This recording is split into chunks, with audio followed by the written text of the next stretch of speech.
And secondary barriers, we now know after January 6th that there are probably more domestic terrorists in this country than there are foreign terrorists in this country.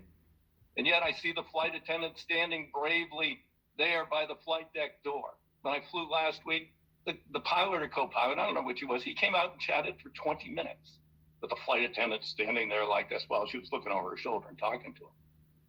You tell me a couple of people can't rush that flight deck when that door opens? And yet here we are, we're languishing even further behind on secondary barriers. And I hope this isn't back to the good old days of the tombstone mentality at FAA. We'll move on secondary barriers when some domestic terrorists take over a plane and something really horrible happens.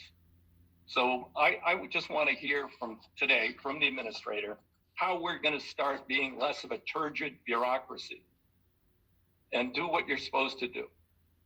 Serve the public, protect the public.